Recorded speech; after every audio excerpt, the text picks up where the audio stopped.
ಪಾಪವ ಕಳೆಯೋ ಪರಮ ಪಾವನ ಪಂದಳವಾಸ.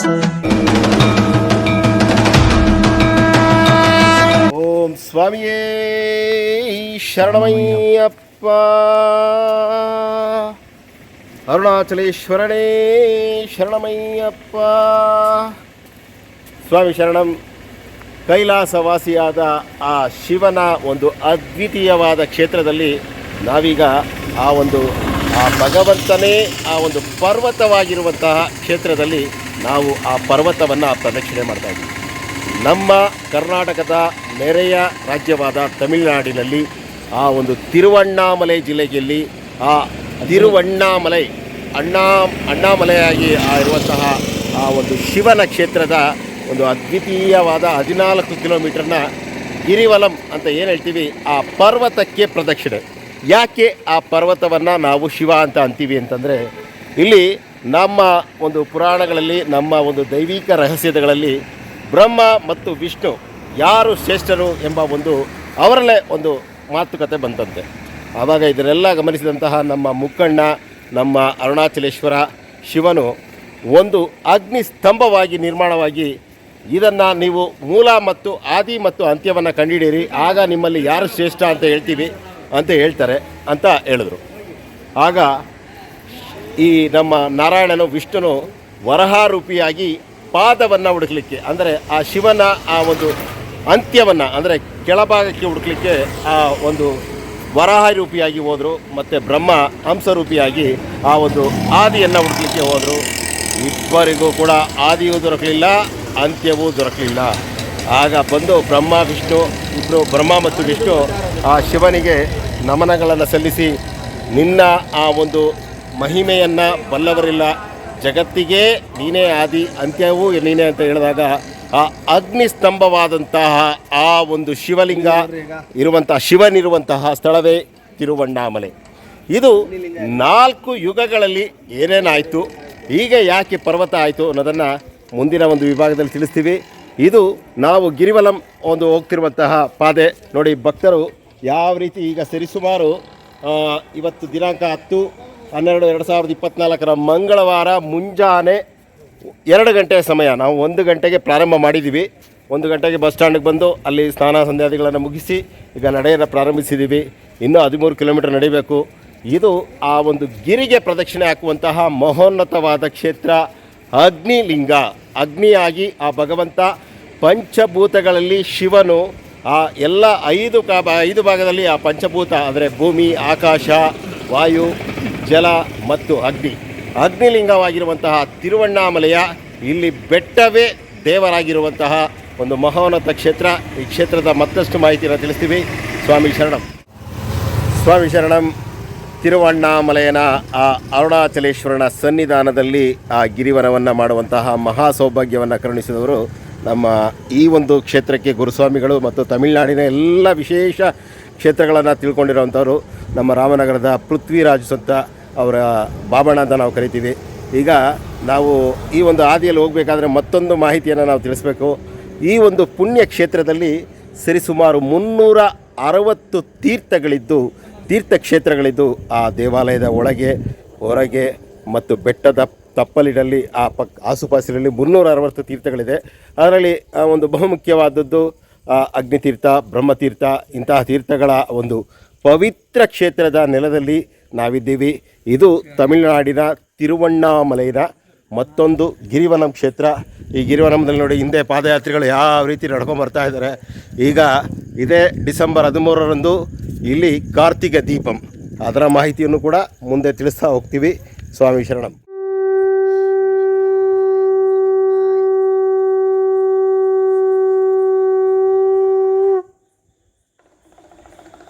ಸ್ವಾಮಿ ಶರಣಂ. ಅರುಣಾಚಲೇಶ್ವರನ ಆ ಒಂದು ಗಿರಿವನದಲ್ಲಿ ಈಗ ಇಂದ್ರಲಿಂಗಂ, ಅಗ್ನಿಲಿಂಗಂ ಮತ್ತು ಯಮಲಿಂಗವನ್ನು ನೋಡಿದ ನಂತರ ಆ ಒಂದು ಭಕ್ತರ ತಂಡ ಇವರು ದಾರಿಯುದ್ದಕ್ಕೂ ಭಜನೆ ಮಾಡ್ಕೊಂಡು ಬರ್ತಾ ಇದ್ದಾರೆ. ಆ ಭಜನಾ ಪ್ರಿಯ ಮತ್ತು ಶಿವನಿಗೆ ನೋಡಿ, ಈಗ ಕಾಲಿಡಲಿಕ್ಕೂ ಕೂಡ ಜಾಗ ಇರಲ್ಲ. 13ನೇ ತಾರೀಕು ಇದೆಲ್ಲ ಇವತ್ತು ಬೆಳ್ಳಿ ರಥ ನಡೀತಾ ಇದೆ. ಈ ಸಂದರ್ಭದಲ್ಲಿ ಎಲ್ಲ ಊರು ಚೆನ್ನೈ ಮಾಲೆ ಕೊಟ್ಟಿದ್ದೀನಿ. ಇದೆಯಾ ಅಣ್ಣಾಮಲೈ ಇವರು ಚೆನ್ನೈಯಿಂದ ಬಂದು ಇಲ್ಲಿಗೆ ಮಾಲೆ ಹಾಕಿ தாய் அம்மா உங்கள் பேர்? என் பேர் சந்திராதேவி. சந்திராதேவி. எவ்வளோ வருஷமாக வரீங்க இங்கே? நாங்கள் வந்து அடிக்கடி வருவோம் ஐயா. அடிக்கடி வருவீங்க. என்ன சொல்கிறீங்க இங்கே பற்றி? நீங்கள் சொல்லுங்கள், நான் கன்னடத்தில் ட்ரான்ஸ்லேட் பண்ணிக்கிறேன். ஐயா, அப்பாவை பார்க்குறது ஒரு புண்ணியம், இந்த பூமியை மண்ணை மிதிக்கிறது ஒரு புண்ணியம் ஐயா. ஐயனை நினைச்சாலே முத்தி தரும் பூமி. நம்ம உண்மையாக இருந்தால் அப்பா எல்லா விதத்துலையும் வழிநடத்திட்டு வருவார். அவருடைய அற்புதங்கள் சொல்கிறதுக்கு வார்த்தைகள்லாம் இல்லை. என்னாகணும் உங்களுக்கு? எனக்கு என் பிள்ளை, அவரும் பிள்ளை, இவரும் பிள்ளை, 3 பேர் பிள்ளை. என் பிள்ளைங்க. இப்போ பிரம்மா ವಿಷ್ಣು ಮಹೇಶ್ವರ ಜೊತೆ ಬಂದಿದ್ದೀங்க இங்கே. ಸ್ವಾಮಿ ಶರಣಂ. ನೆನೆಸಿದರೆ ಆ ತಿರುವಣ್ಣಾಮಲೈ ಕ್ಷೇತ್ರವನ್ನು ನೆನೆಸಿದರೆ ಸಾಕು ಮುಕ್ತಿ. ನಮ್ಮ ಗುರುಸ್ವಾಮಿಗಳು ಹೇಳಿದ್ರು, ತಿರುವಾಯೂರಿನಲ್ಲಿ ಜನಿಸಿದರೆ ಮುಕ್ತಿ, ಕಾಶಿಯಲ್ಲಿ ಅಂತ್ಯವನ್ನು ಕಾಣ್ರೆ ಮುಕ್ತಿ, ತಿರುವಣ್ಣಾಮಲೈ ಕ್ಷೇತ್ರದ ಹೆಸರನ್ನೇ ಕೇಳಿದ್ರೆ ಮನಸ್ಸಲ್ಲಿ ನೆನೆಸ್ಕೊಂಡ್ರೆ ಮುಕ್ತಿ ಅನ್ನೋಂಥ ಒಂದು ದೈವಿಕವಾದ ಆ ತಂದೆಯ ಸ್ಥಾನದಲ್ಲಿದ್ದೀವಿ. ಈ ತಾಯಿಗೆ ಮತ್ತು ಇವರೆಲ್ಲರಿಗೂ ಸ್ವಾಮಿ ಶರಣಂ. ಸ್ವಾಮಿಯೇ ಶರಣಮಯ್ಯಪ್ಪ. ಇವರ ಭಜನೆ ಮುಂದುವರ್ಸ್ಕೊಂಡು ಹೋಗ್ತಾ ಇದ್ದಾರೆ. ನಮ್ಮ ತಂಡ ಮುಂದೆ ಹೋಗಿದ್ದೀವಿ, ನಾವು ಹೋಗ್ತಾ ಇದ್ದೀವಿ. ಸ್ವಾಮಿ ಶರಣಂ. ಸ್ವಾಮಿ ಶರಣಂ. ತಿರುವಾಯೂರಲ್ಲಿ ಜನಿಸಿದರೆ ಮುಕ್ತಿ, ಕಾಶಿಯಲ್ಲಿ ಅಂತ್ಯವನ್ನು ಕಂಡರೆ ಮುಕ್ತಿ, ತಿರುವಣ್ಣಾಮಲೆಯನ್ನು ನೆನೆಸಿದರೆ ಮುಕ್ತಿ ಎಂಬ ಒಂದು ವಾಕ್ಯವನ್ನು ಈ ಒಂದು ವಿಡಿಯೋದಲ್ಲಿ ನಾವು ಈಗ ಹೇಳಿದ್ದನ್ನು ತಾವು ಗಮನಿಸಿದ್ದೀರಾ. ಹಾಗಂತ ಎಲ್ಲರೂ ಕೂಡ ಭಾವಿಸಬಹುದು, ಸ್ವಾಮಿ ಜನಿಸೋದು ನಾವು ಅಲ್ಲೋಗಿ ಹಾಸ್ಪಿಟ್ಲಲ್ಲಿ ತಿರುವಾಯೂರಲ್ಲಿ ಜನಿಸ್ಬಿಟ್ರೆ ಮುಕ್ತಿ ದೊರಕುತ್ತೆ, ಕಾಶಿಯಲ್ಲಿ ಹೋಗಿ ನಾವು ಅಂತ್ಯವನ್ನು ನಮಗೆ ಇಷ್ಟ ಬಂದಾಗ ನಾವು ಅಂತ್ಯ ಕಂಡುಬಿಟ್ರೆ ಮುಕ್ತಿ ದೊರಕುತ್ತೆ, ತಿರುವಣ್ಣಾಮಲೆಯನ್ನು ನೆನೆಸಿದ ತಕ್ಷಣ ಮುಕ್ತಿ ದೊರಕುತ್ತೆ ಅಂತ ಎಲ್ಲ ಭಾವನೆಯನ್ನು ಇಟ್ಕೊಂಡ್ರೆ ಸಾಮಾನ್ಯರ ತಿಳುವಳಿಕೆಯಲ್ಲಿ ಅದೇ ರೀತಿ ಇರುತ್ತೆ. ಆ ವಾಕ್ಯವನ್ನು ಅಲ್ಲಿ ಅದೇ ರೀತಿ ಹೇಳಿದ್ದೇವೆ.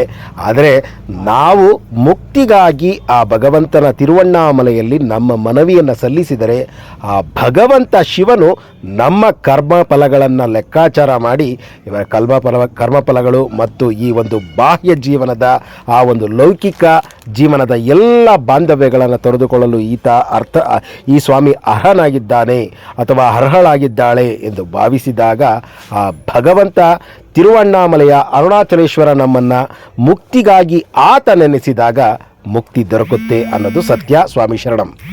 ಮುಕ್ತಿ ಮೋಕ್ಷ ಈ ಎರಡಕ್ಷರದ ಮಹಾ ಸಾಧನೆಯನ್ನು ಗಳಿಸಬೇಕಾದರೆ ಜೀವನದಲ್ಲಿ 3 ಅಕ್ಷರದ ಜೀವನದಲ್ಲಿ 4 ಅಕ್ಷರದ ಸನ್ನಡತೆ ಸುಸಂಸ್ಕೃತರಾಗಿ ಬಾಳಿದಾಗ ಮಾತ್ರ ಮುಕ್ತಿ ದೊರಕಲಿಕ್ಕೆ ಸಾಧ್ಯ. ಸ್ವಾಮಿ ಶರಣಂ.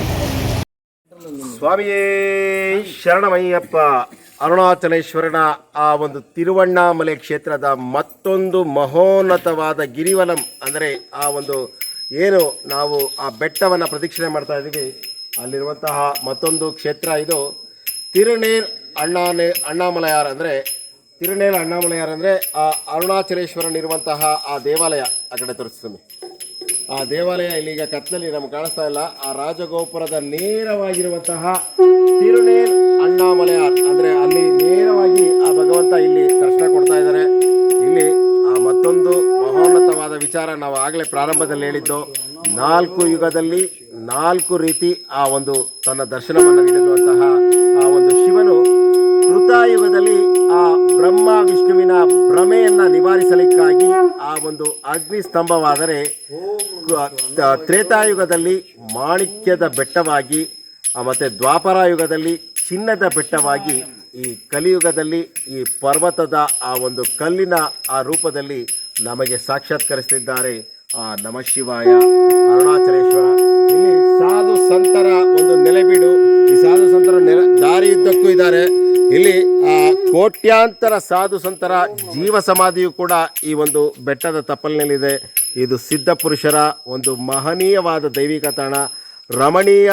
ರಮಣ ಮಹರ್ಷಿಗಳು ಮತ್ತು ವಿಶ್ವಾಮಿತ್ರರು, ಪತಂಜಲಿಗಳು, ವ್ಯಾಸರು ಇವರೆಲ್ಲರೂ ಕೂಡ ಇಲ್ಲಿ ಬಂದು ಪೂಜೆ ಮಾಡಿದ್ದಾರೆ. ಅಂದರೆ ಎಂತಹ ಅಮೋಘವಾದ ಈ ನೆಲದಲ್ಲಿ ನಾವಿರುವುದೇ ನಮ್ಮ ಪುಣ್ಯ.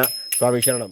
ಓಂ ನಮಃ ಶಿವಾಯ. ಶಿವ ಎಂದರೆ ಭಯವಿಲ್ಲ, ಶಿವನಾಮಕ್ಕೆ ಸಾಟಿ ಬೇರಿಲ್ಲ. ಅಂತಹ ತಿರುವಣ್ಣಾಮಲೆ ಕ್ಷೇತ್ರದ ಆ ಗಿರಿವಲಂ ಅಂದರೆ ಆ ಬೆಟ್ಟದ ಪ್ರದಕ್ಷಿಣೆಯ ಮಾರ್ಗ ಮಧ್ಯದಲ್ಲಿ ನಾವು ಕುಳಿತುಕೊಂಡು ಮಾಡ್ತಾ ಇದ್ದೀವಿ. ಸರಿಸುಮಾರು 25 ಎಕರೆ ಆ ಒಂದು ದೇವಾಲಯ ಇದೆ. ಮತ್ತು ಬೆಟ್ಟವೇ ಆ ಒಂದು ದೇವಾಲಯ ಆಗಿರುವಂತಹ ಈ ಒಂದು ಪರಮ ಪವಿತ್ರ ತಿರುವಣ್ಣಾಮಲೆಯಲ್ಲಿ ಎಷ್ಟು ಪದಗಳೇ ನಾವು ಸಾಲಲ್ಲ ಇಲ್ಲಿನ ಮಹಿಮೆಗಳನ್ನು ಬಣ್ಣಿಸಲು. ಏಕೆಂದರೆ ಕೋಟ್ಯಾಂತರ ಸಾಧು ಸಂತರು ನೆಲೆಸಿರ್ತಾರೆ. ಸಾಧು ಸಂತರ ಒಂದು ತಪೋಭೂಮಿ ಆಗಿದೆ.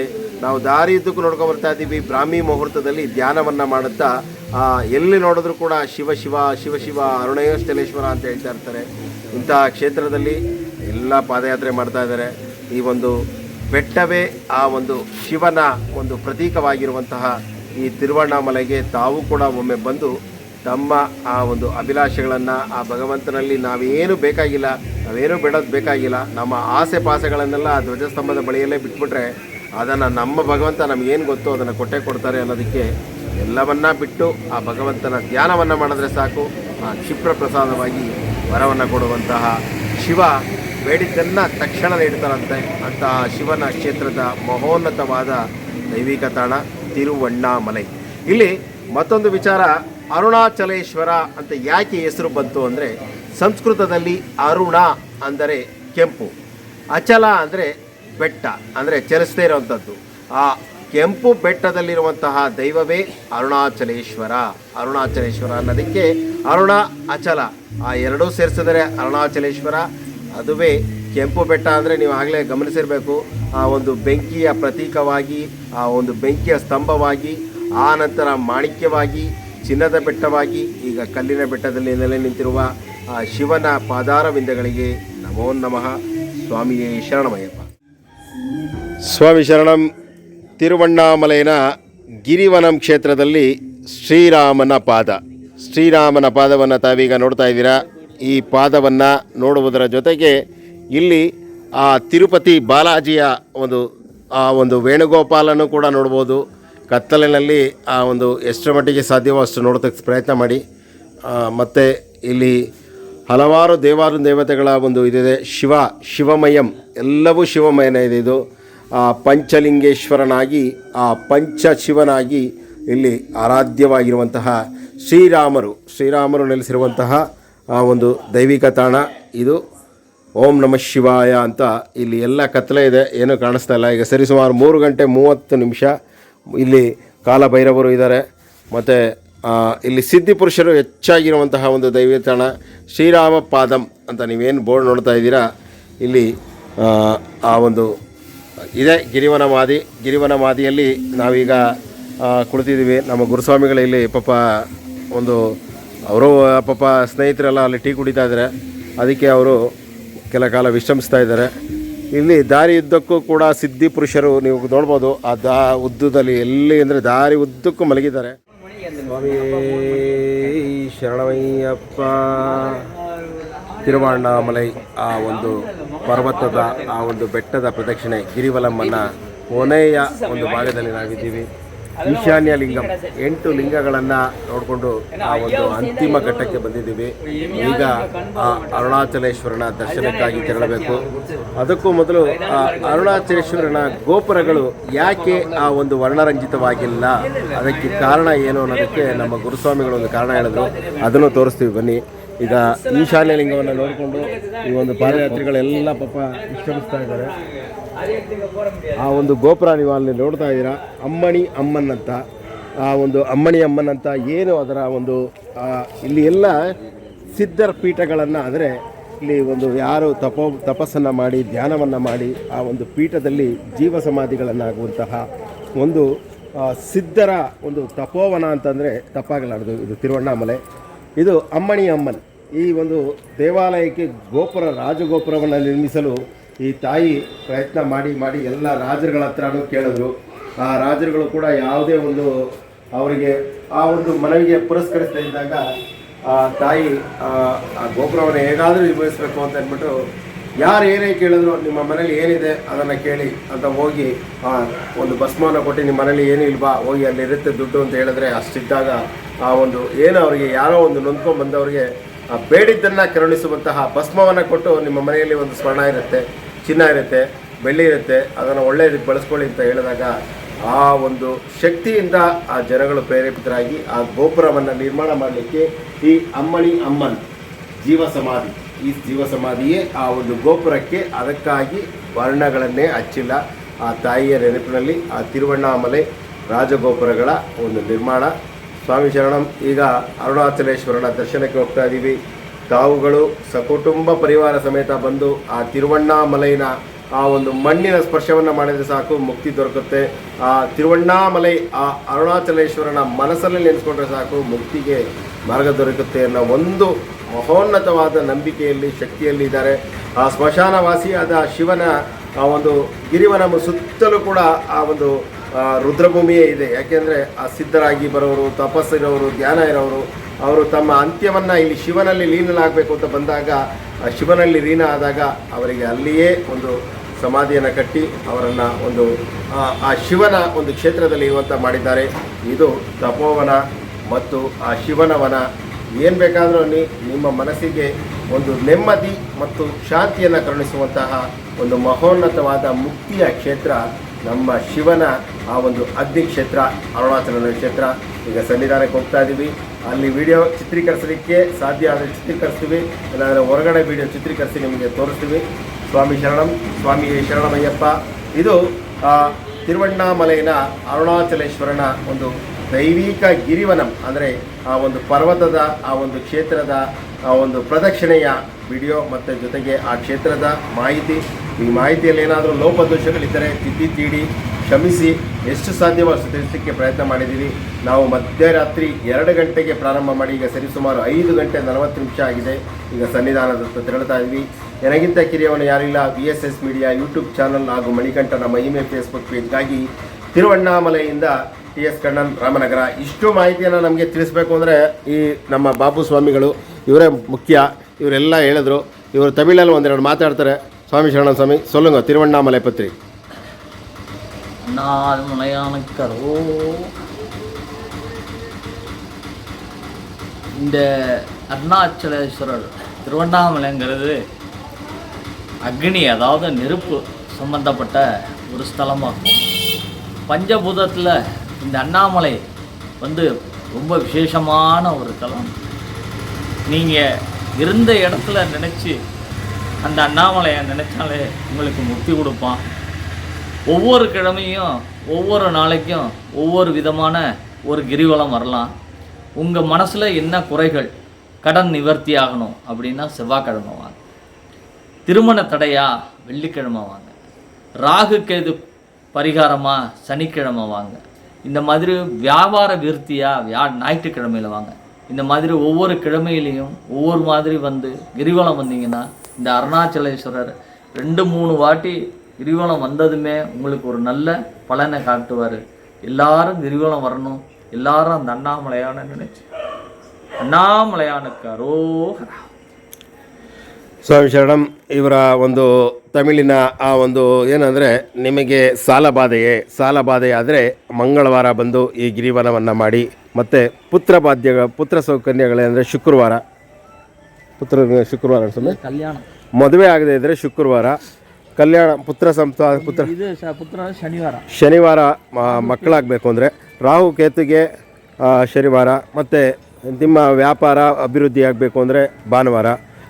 ಇವುದು ಈಶಾನ್ಯಲಿಂಗದ ಆ ಒಂದು ಮುಗಿಸ್ಕೊಂಡ್ರೆ ನಾವೀಗ ಕೊನೆಯ ಭಾಗ ಇದು ಗಿರಿವನಂ. ಇನ್ನು 1 ಕಿಲೋಮೀಟರ್ ದೂರದಲ್ಲಿ ಅರುಣಾಚಲೇಶ್ವರನ ಸನ್ನಿಧಾನ ಇದೆ. ಇಲ್ಲಿ ಮತ್ತೊಂದು ಮಹೋನ್ನತವಾದ ವಿಚಾರ ಏನು ಅಂದರೆ, ಪ್ರತಿ ಹುಣ್ಣಿಮೆಯ ದಿನ ಇಲ್ಲಿ ಅಸಂಖ್ಯಾತ ಭಕ್ತರು ಈ ಗಿರಿವನವನ್ನು ಮಾಡ್ತಾರೆ. 5 ರಿಂದ 10 ಲಕ್ಷ ಜನ ಬರ್ತಾರೆ ಅಂತಾರೆ. ಅದರಲ್ಲೂ ವಿಶೇಷವಾಗಿ 13/12/2024 ಕಾರ್ತಿಕ ದೀಪಂ. ಆ ಕಾರ್ತಿಕ ದೀಪಂ ಯಾಕೆ ಅವತ್ತೇ ಮಾಡ್ತಾರೆ ಅನ್ನೋದನ್ನು ನಾವು ಆ ದೇವಾಲಯದ ಗೋಪುರದ ಮುಂದೆ ಹೇಳ್ತಾ ಈ ವಿಡಿಯೋವನ್ನು ಕೊನೆ ಮಾಡ್ತೀವಿ. ಆ ವಿಚಾರವನ್ನು ನಾವು ತಿಳಿಸ್ತಿಲ್ಲ. ಆ ಕಾರ್ತಿಕ ದೀಪವನ್ನು ಯಾಕೆ ಆ ಒಂದು ಕಾರ್ತಿಕ ಮಾಸದಲ್ಲೇ ಮಾಡಬೇಕು ಅನ್ನೋದಕ್ಕೆ ಒಂದು ಕಾರಣ ಇದೆ ಸ್ವಾಮಿ, ಅದನ್ನು ತಿಳಿಸ್ತೀವಿ. ಸ್ವಾಮಿ ಶರಣಂ. ತಿರುವಣ್ಣಾಮಲೆಯ ಅರುಣಾಚಲೇಶ್ವರ ದೇವಸ್ಥಾನದಲ್ಲಿ ಏಕೆ ಆ ಒಂದು ಕಾರ್ತಿಕ ದೀಪವನ್ನು ಮಾಡ್ತಾರೆ ಅನ್ನೋದನ್ನು ನಾವು ಹೇಳ್ತೀವಿ ಅಂತ ಹೇಳಿದರು. ಅದರಂತೆ ಆ ಕಾರ್ತಿಕ ದೀಪ ಕಾರ್ತಿಕ ಮಾಸದ ಕೃತ್ತಿಕೆ ನಕ್ಷತ್ರದಲ್ಲಿ ಮಾಡ್ತಾರೆ.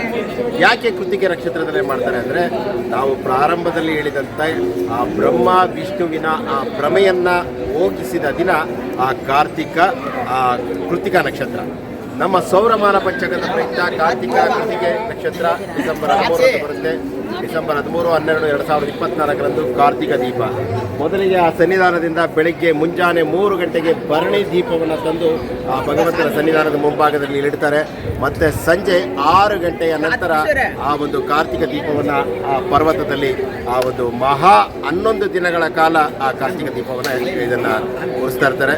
ಈ ಒಂದು ಜ್ಯೋತಿಯ ರೂಪದಲ್ಲಿ ಆ ಒಂದು ಬೆಳಕಿಗೆ ನೀಡುವಂಥ ಆ ಅರುಣಾಚಲೇಶ್ವರನ ಸನ್ನಿಧಾನದಲ್ಲಿ ಮತ್ತೊಂದು ವಿಶೇಷತೆ, ಎಲ್ಲ ಶಿವನ ದೇವಾಲಯಗಳಲ್ಲಿ ಒಂದೇ ಒಂದು ನಂದಿಗಳಿದ್ದರೆ ಈ ಶಿವನ ದೇವಾಲಯದಲ್ಲಿ 4 ನಂದಿಗಳಿಂದ ನೋಡ್ತೀವಿ. ಈಗ ನಾವು ಒಂದು ಗೋಪುರಗಳನ್ನು ದಾಟ್ಕೊಂಡು ಬಂದಂತೆ ಒಂದೊಂದು ನಂದಿಗಳು ಕಾಣಿಸುತ್ತೆ. ದೊಡ್ಡ ನಂದಿ, ಚಿಕ್ಕ ನಂದಿ, ಮತ್ತು ಆ ಗರ್ಭಗುಡಿಯ ಮುಂದೆ ಇರೋದು, ಮತ್ತು 9 ಗೋಪುರಗಳು ತಾವೀಗ ನೋಡ್ಬೋದು. ಅಲ್ಲಿ ತೋರಿಸೋಕ್ಕೆ ಪ್ರಯತ್ನ ಮಾಡ್ತೀವಿ. ಸಮಯ ಅದು ಗೋಪುರಗಳು 9 ಗೋಪುರಗಳಿದೆ ಈ ದೇವಾಲಯದಲ್ಲಿ. ಇದು ಚೋಳರ ಕಾಲದಲ್ಲಿ ಮತ್ತು ನಮ್ಮ ವಿಜಯನಗರದ ಕೃಷ್ಣದೇವರಾಯ ಅರಸರು ಕೂಡ ಇದಕ್ಕೆ ಒಂದು ಪ್ರಮುಖವಾದ ಕೊಡುಗೆಯನ್ನು ಕೊಟ್ಟಿದ್ದಾರೆ. ಇದು ತಮಿಳುನಾಡಿನ ಅಗ್ನಿಲಿಂಗಂ ಮತ್ತು ಪಂಚಭೂತಗಳಲ್ಲಿ ಒಂದಾದಂತಹ ಶಿವನ ಅಗ್ನಿಯ ರೂಪದಲ್ಲಿ ನಮಗೆ ಒಂದು ಅಮ್ಮಣಿ ಅಮ್ಮಳು ಒಂದು ಕಟ್ಟಿರ್ಗಾನು ಅಮ್ಮಣಿ ಅಮ್ಮನ್ ಒಂದು ಗೋಪುರ, ಅದು ನಾವು ಹೇಳ್ದಂಗೆ ಆ ಗೋಪುರವನ್ನು ಕಟ್ಟಿರೋದು. ಇಂತಹ ವಿಶೇಷವಾದ ದೇವಾಲಯಕ್ಕೆ ತಾವು ಬನ್ನಿ. ಈ ನೆನೆಸಿದಾಗ ಮುಕ್ತಿಯನ್ನು ಕರುಣಿಸುವಂತಹ ಈ ತಿರುವಣ್ಣಾಮಲೈ ಅರುಣಾಚಲೇಶ್ವರನ ಸನ್ನಿಧಾನದ ಈ ವಿಶೇಷ ವಿಡಿಯೋವನ್ನು ನೋಡಿದ ಎಲ್ಲರಿಗೂ ಆ ಅರುಣಾಚಲೇಶ್ವರನ ಕೃಪೆ ಇರಲಿ. ಮತ್ತು ತಪ್ಪದೇ ಈ ನಿಮ್ಮ VSS ಮೀಡಿಯಾ ಯೂಟ್ಯೂಬ್ ಚಾನಲನ್ನು ಸಬ್ಸ್ಕ್ರೈಬ್ ಮಾಡಿ, ಬೆಲ್ ಬಟನ್ ಕ್ಲಿಕ್ ಮಾಡಿ, ಕಾಮೆಂಟ್ ಮಾಡಿ, ಅತಿ ಹೆಚ್ಚಾಗಿ ಶೇರ್ ಮಾಡಿ. ಸ್ವಾಮಿ ಶರಣಂ, ಸ್ವಾಮಿ ಶರಣಮಯ್ಯಪ್ಪ.